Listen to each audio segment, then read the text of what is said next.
The question I'm going to be discussing is, how does Ruined explore the ideas of war being fought over the bodies of women?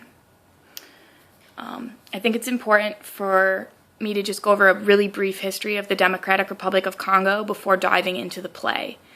So the DRC has faced pretty much constant civil unrest due to civil war. In 1997, Rwanda, which is a neighboring country, invaded in an attempt to sort of exterminate a group of militants. However, all this did was kind of open up the country to different groups all fighting for power. The capital was taken over, a new government was formed, and basically the whole country became a battleground. This is known as the Second Congo War, and it was fought between 1998 and 2003. It's been called the African World War. And the 5-year war pitted government forces from Angola and Zimbabwe against the rebel militia, which was backed by Uganda and Rwanda. The war is considered one of the worst emergencies in Africa in recent decades, and approximately 3 million lives were lost due to war violence or its byproducts of disease and malnutrition. However, what goes untalked about is the effect this war had on women. So Lynn Nottage went to the DRC and interviewed women, about their experiences with the war and the violence that they faced because of it. And what she comes to discover is that all too common, rape was used during this war. And so rape as a weapon of war refers to the deliberate and strategic use of rape to target or achieve military goals. The aim of war is generally to gain control of territory or resources, and to do this, you attempt to exterminate, subjugate, or win over your enemy target population.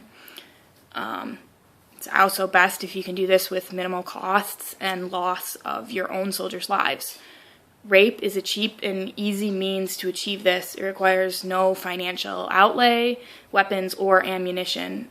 Rape spreads terror, and it causes populations to flee their lands that are trying to be taken over.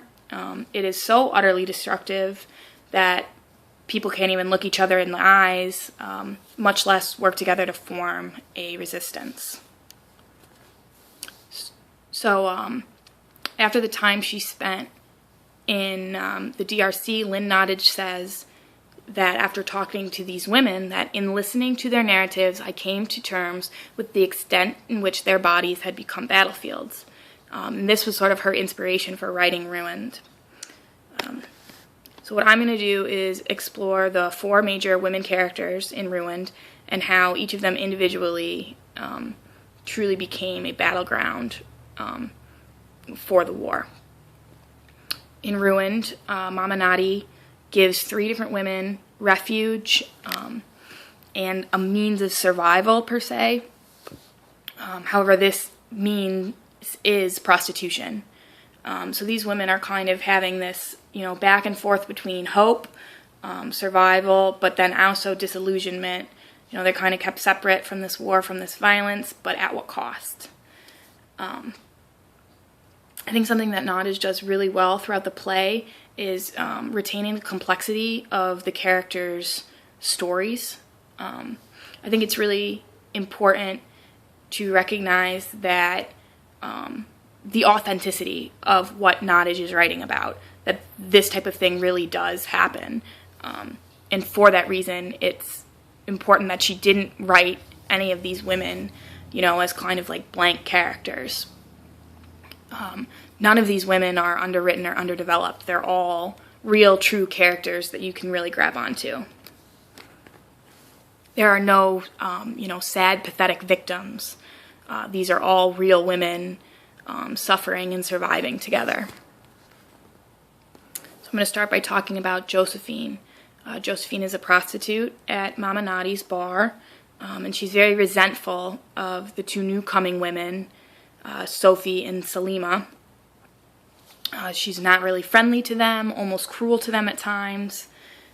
She has a regular customer, Mr. Harari, who she kind of has this, almost pathetic hope that one day he's going to take her away from the bar, maybe even marry her, kind of save her from the violence that's surrounding her. We learn about her background. Her father was actually the village chief, and when the war started, she was attacked by soldiers in her own home, but none of the villagers that knew the attack was going on came to help her. Josephine is very popular at the bar. Lots of men ask for her. She dances for them. And it's very clear that the only way that Josephine is able to survive the war and to not be put on out on the streets is to remain at Mama Nadi's and continue her work as a prostitute. The men are soldiers that are coming into the bar as a place to try to relax or wind down from the war, and they're taking their stress, their pain, and putting it on these women. It really is evident how Josephine's body is abused by these men throughout the play. The next woman, Sophie, has been affected by the war and its violence in a different way than Josephine. She has been ruined, thus the title of the play. The term ruined is used in this society to describe a woman whose genitals have been... The term ruined is used in this society to describe a woman whose genitals have been destroyed. Sophie was raped by rebels with a bayonet. We learn of this story from her uncle, who brings her to Mama's bar in hopes that Mama will care for her and keep her even though she cannot work as a prostitute. Mama does take her in, and there's countless instances throughout the play where Sophie being ruined, kind of comes up. Men ask for her, and she has to fight them off, or Mama has to fight them off for her. It's very apparent throughout the whole novel, Sophie's ruinedness. This war truly has manifested itself, on her body. Salma Salima arrived with Sophie at Mama's bar, and she too had been raped by rebels. However, she was not ruined. She's separated from her husband when this happens and her young daughter. We kind of get Salima's story told throughout both acts of this play. We're really sort of involved in her story throughout. She ends up becoming pregnant because she was raped by one of the men who were drinking at the bar. And one of the big moments of the play is when her husband comes and is trying to get her back, and she's, propelled by everything that's going on to commit suicide. And though this is an act of desperation, it's the one thing that she feels is left in her control. Finally, there's Mama Nadi, and she's caught in this crossfire of the men's war. Mama Nadi and her girls survive by profiting from the men's loneliness and their desires. She is very firm about a rule that she has, that whenever any of the men soldiers enter her bar, that they must immediately remove the bullets from their guns. She makes it very clear that the bar is her place and that the war has no place in her bar. But she is by no means sort of a peaceful refuge for these men. It's really just her personality that kind of protects herself and the girls who work for her from being raped and from her bar being pillaged. I really would describe her as an uncommon woman. Though she is absolutely taking advantage and exploiting these other women in this time of war, she's doing so to survive. She's adapting to her situation, and really just doing whatever she has to do. Nottage, kind of writes the play in a way that we are able to have this sympathy for Mama, even though we know throughout what she's doing to these women and how she's exploiting them. Throughout, Nottage emphasizes that this war is being waged on the bodies of these women.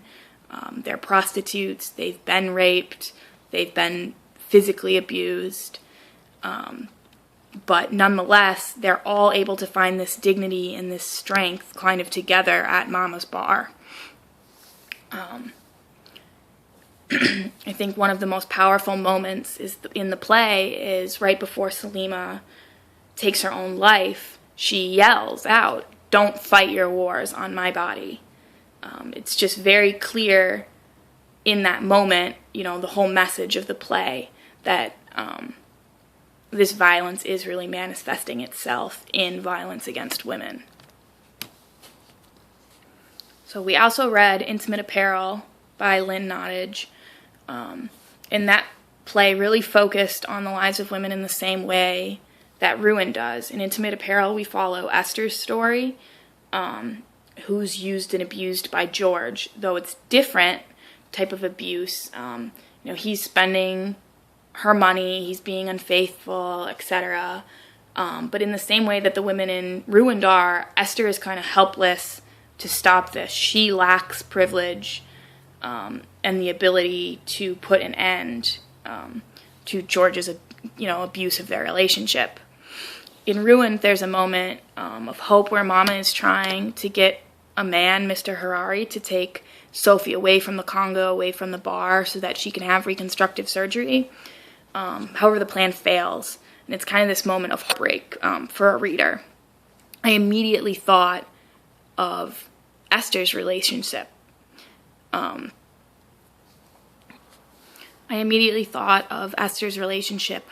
With Mr. Marks. The sinking feeling I got when I read that Mr. Harari leaves without Sophie, it was the exact same feeling that I got when Mr. Mark tells Esther that it's his religion that is forbidding him from touching her. Nottage takes us so close to these moments where these women could have been happy, could have had this chance at a better life, and then kind of just rips it away with this reality. It's really fantastic writing, in my opinion.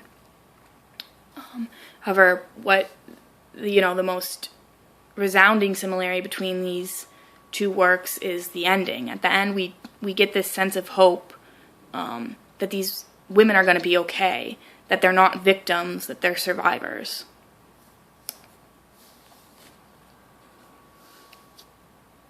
However, the biggest similarity between these two plays is actually the ending. In the ending, we have this sense of hope, this feeling that these women are going to be okay. All of the women of which Nottage writes are not victims, they are survivors.